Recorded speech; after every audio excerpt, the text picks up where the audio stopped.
अस्सलाम वालेकुम। Doctor Arshad veterinary clinic YouTube channel पे वेलकम। वीडियो में बात होगी कि जब भी हम मुर्गियों के लिए बतौर खुराक वीट ग्रास की तैयारी करें तो किन हालात को मद्देनज़र रखें। 18 से लेकर 27 डिग्री सेंटीग्रेड के दरमियान टेम्परेचर बहुत मौजूद समझा जाता है। कम अज़ कम 12 घंटों के लिए आपने दानों को भिगो के रखना है ताकि आप 7 इंच की लंबाई बहुत जल्द हासिल कर लें उस ग्रास की। पानी को निकालना है, फिर दोबारा से पानी डालना है, पानी फिर से निकाल के फिर पानी डालते हैं ताकि मॉइस्चर लेवल पूरा रहे। वो स्टेज जल्द आ जाए कि जिस पे हम उस ग्रास को काट के अपने चिकन्स की डाइट का हिस्सा बनाएं और ओवरऑल जो कॉस्ट आती है खुराक के ऊपर उसको हम कम करें। वो स्टेज जिसमें बीज फूटना शुरू होते हैं, यहाँ पे कोशिश कीजिएगा कि जिस वक्त आप इनके अंदर पानी डालें वो बहुत ज़्यादा ऊंचाई से पानी ना डालें, क्योंकि ये जिस वक्त बीज फूट रहे होते हैं तो उस वक्त ये बहुत नाजुक होते हैं और वहाँ पे अगर आपने थोड़ी बुलंदी से या ज़्यादा मकदार में पानी डाल दिया तो इनके डैमेज होने की वजह से या तो आपको घास की वो वाली क्वालिटी नहीं मिलेगी या फिर आप ग्रास की वो जो लेंथ जो मैंने आपको बताई है कि कम से कम 7 इंच पे आपने पहुंचना है, ये टारगेट आपको लेट अचीव होगा।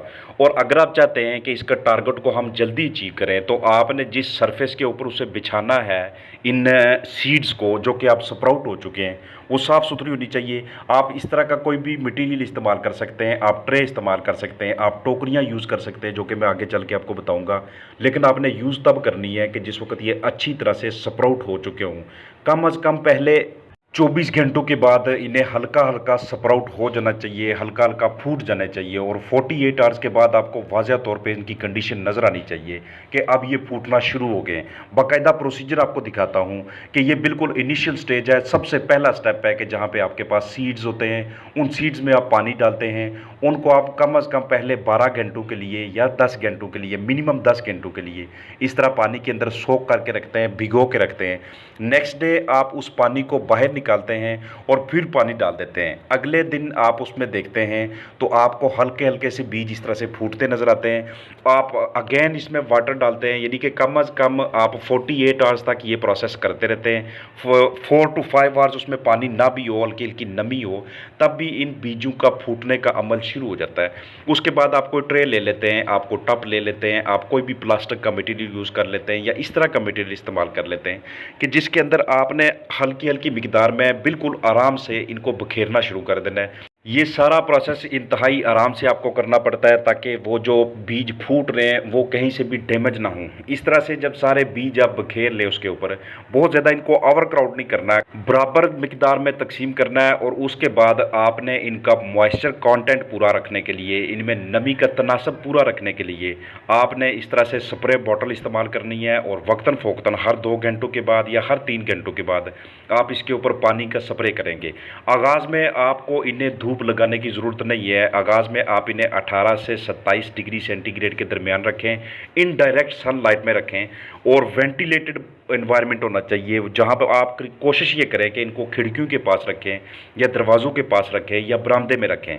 तो कुछ दिनों के बाद आपके पास ये वाली कंडीशन आना शुरू हो जाती है जिसमें आप अगेन पानी का स्प्रे करते रहते हैं। लेकिन पानी का स्प्रे आपने करते वक्त ध्यान इस चीज़ का रखना है कि आप इन सीडलिंग्स को, ये जो ग्रीन हो चुकी हैं, इनको डैमेज ना करें। आप टेम्परेचर की मेंटेनेंस का अपने ख़ास ध्यान रखना है। आप 27 डिग्री सेंटीग्रेड से ऊपर भी ले जा सकते हैं टेम्परेचर को अगर कंट्रोल नहीं हो पा रहा। लेकिन इससे फ़र्क क्या पड़ता है कि ग्रास की जो डेवलपमेंट होती है वो ठीक नहीं होती, वो अनइवन होती है। और तीसरे नंबर पे आपको ये टारगेट लेट अचीव होता है। नॉर्मली अगर आप 8 से 9 दिनों में या 10 दिनों में ये सारा टारगेट अचीव कर लेते हैं, तो अगर आप कंडीशंस को ठीक नहीं रखेंगे तो आपको 11वां दिन भी लग सकता है, 12वां दिन भी लग सकता है। प्रोटीन, कार्बोहाइड्रेट, मल्टीविटामिन्स, मिनरल्स और अमाइनो एसिड्स का बहुत ही अहम किस्म का ज़रिया होता है। लेकिन कब? जब ये कम अज़ कम 6.5 से 7 इंच लंबाई तक पहुंच जाता है। और इस लंबाई तक पहुंचाने के लिए आपको ये वाली कंडीशंस मेंटेन रखनी पड़ती हैं। आपको इसके अंदर मॉइस्चर कंटेंट, नमी का तनासब पूरा रखना पड़ता है। फिर जब आप देखते हैं कि हमें हमारा टारगेट अचीव हो गया है तो इस लेवल पे आप उनको काट के अपने चिकन्स को ऑफ़र कर सकते हैं। यहाँ पे इनकी जो न्यूट्रिशनल वैल्यू होती है, न्यूट्रिशनल प्रोफाइल जो होता है वो सबसे हाई लेवल पे होता है।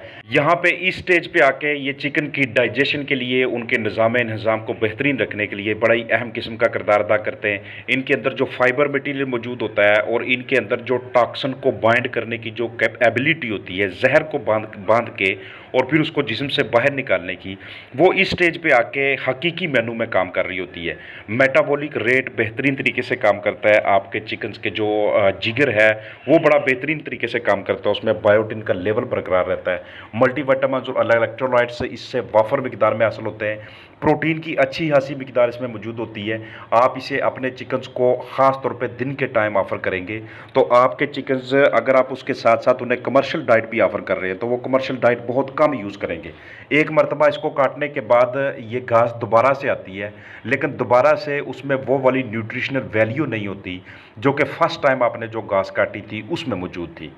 तो एक्चुअली ये सारे का सारा प्रोसेस हम करते किस लिए हैं? एक बीज, आप जो गंदम का बीज होता है, अकेले में उसमें इतनी ग़िज़ाइयत नहीं होती, इतनी न्यूट्रिशन नहीं होती जितना अगर आप उसके साथ ये सारा प्रोसीजर करके उसकी स्प्राउटिंग करते हैं, उसको फूटने देते हैं और फिर उसके बाद उसकी ये कॉम्प्लें, उसकी घास, उसका वो बीज, उसकी नीचे की जानब जो जड़ें गई होती हैं, उससे जो न्यूट्रिशन वैल्यू आप अपने चिकन्स को देते हैं, जो ग़िज़ाइयत उससे देते हैं, वो एक सादा बीज से हासिल नहीं होती। इस तरह से आप मॉइस्चर कंटेंट को पूरा रखते हैं। जैसे ही आपके पास ये घास 4 इंच 4.5 इंच से ऊपर जाना शुरू हो जाए तो उसके बाद आप दिन के औकात में इसको 2 घंटे, 3 घंटे या 3.5 घंटों के लिए लाइट लाजमी दें, यानी कि जो सनलाइट की मैं बात कर रहा हूँ। सनलाइट देने से क्या होगा कि यहाँ पे अब इनकी ग्रोथ तेज़ होना शुरू हो जाती है। अगर किसी किस्म का नीचे को मोल्डी ग्रोथ होना शुरू हो जाए या हल्का फुल्का फंगस बनना शुरू हो जाए या निचली जानब पे कोई ख़राबी बनना शुरू हो जाए जहाँ पे इनकी जड़ें होती है, तो वो सनलाइट की वजह से ये वाला मसला कवर होना शुरू हो जाता है। फिर भी अगर किसी वजह से आप देखें कि बीज हल्के फुल्के काले फिरना शुरू हो जाएंगे तो आप इसमें आधा चम्मच बेकिंग सोडा का मिक्स करके, यानी कि ऊपर से डाल लें, हल्का सा पानी उसमें डाल लें, तो वो वाली प्रॉब्लम भी इरेज हो जाती है। चिकन्स को एनर्जी फ्राहम करके उनके इम्यून सिस्टम को, क़ुव्वत मुदाफ़त को बेहतरीन लेवल पे लेके जाना, ये एक बहुत ही अहम किस्म का रोल होता है व्हीट ग्रास का जब भी आप अपने चिकन्स को ऑफ़र करते हैं। इम्यूनिटी कैसे बूस्ट होती है? क्योंकि इसमें एनर्जी का, प्रोटीन का, कार्बोहाइड्रेट का लेवल हाई होता है और उस हाई लेवल की वजह से आपके चिकन्स को ये जो डाइट मिलती है उसके बाद आप वाज़ह तौर पे ये नोट करते हैं कि चिकन्स ने कमर्शियल खुराक बहुत कम खाई है, चाहे चूज़े हों या बड़े बर्ड हों, उनके अंदर ये वाली खुराक जैसे ही इसका लेवल 7 इंचज़ के करीब पहुँचना शुरू हो जाए, ये बड़ी फेवरेट किस्म की डाइट होती है। ये आगाज़ में आपको वो स्टेज दिखा रहा हूँ कि ये अच्छी तरह से आपने पहले इसको फूटने देना है। फूटने के बाद जब बीज इस स्टेज पे आ जाएं तो पहले जो ट्रे मैंने इस्तेमाल की है उसके बजाय आप ये वाली ट्रे भी इस्तेमाल कर सकते हैं, लेकिन उसमें नीचे की जानब सुराख होना ज़रूरी है ताकि वाटर ड्रेनेज हो सके। आप इसमें किसी किस्म की इस तरह का सॉइल भी यूज़ कर सकते हैं, नीचे की जानब बेडिंग भी यूज़ कर सकते हैं। तो एंड प्रोडक्ट आपके पास क्या हासिल होते हैं कि आप इसमें से जूस निकाल सकते हैं। ये जो ग्रास आप हासिल करते हैं उसका एक्सट्रैक्ट निकाल के ये भी अपने चिकन्स को आप ऑफ़र करते हैं पानी के अंदर। ये इलेक्ट्रोलाइट, मल्टीविटामिन्स का बेहतरीन किस्म का सोर्स होते हैं। 1 सीसी 1 लीटर पहले दिन पे, दूसरे दिन पे 1-2 से और तीसरे दिन पे 1-3 से यूज़ करने से आपके चिकन्स को ये सारे के सारे वाटर सप्लीमेंट्स और एनर्जी का सोर्स बाकायदा तरीके से हासिल होता है। बड़ी फेवरेट किस्म की डाइट होती है। कोलेस्ट्रॉल और ब्लड प्रेशर को लो करने के लिए, बतौर सुपर फूड यूज़ करने के लिए और जिस्म से टॉक्सिन बाहर निकालने के लिए बहुत ही पसंदीदा किस्म की डाइट होती है आपके चिकन्स की। आजकल ये ट्रेंडिंग में ये चीज़ है कि फार्मर्स अपनी फीड कास्ट को रिड्यूस करने के लिए, चिकन्स का बॉडी वेट पूरा करने के लिए कि जल्द से जल्द उनका जिस्मानी वज़न हासिल किया जाए ताकि हम खुराक के ऊपर कम अखराजात कर सकें। क्योंकि हमारा टारगेट क्या है? चूज़े ले लिए, अब हमारा टारगेट ये है कि इनको बड़ा करके हमने इनसे अंडे लेने हैं।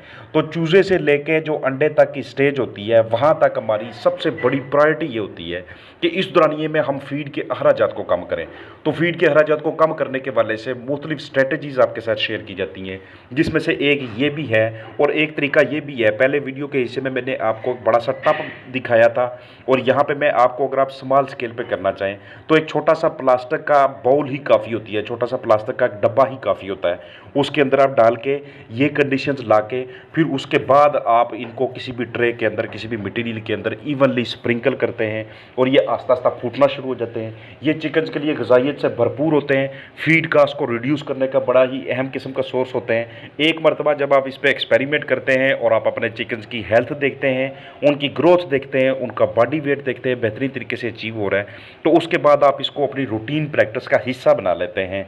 सिर्फ आधा किलो गंदम यूज़ करने से, सिर्फ 1 किलो गंदम यूज़ करने से, 1.5 किलो 2 किलो गंदम यूज़ करने से आपके हंड्रेड्स ऑफ चिकन्स की जो फीड इनटेक होती है, जो एक्चुअल कास्ट आपकी आती है, वो रिड्यूस होने लग जाती है। और पता आपको कैसे चलता है, जब आप हर महीने इसका एनालिसिस करते हैं कि पिछले महीने वीट ग्रास यूज़ नहीं की, कमर्शियल फीड यूज़ की, इतना खर्चा आया, इस महीने वीट ग्रास भी यूज़ की, वेट गेन भी लिया और खर्चा भी कम हुआ।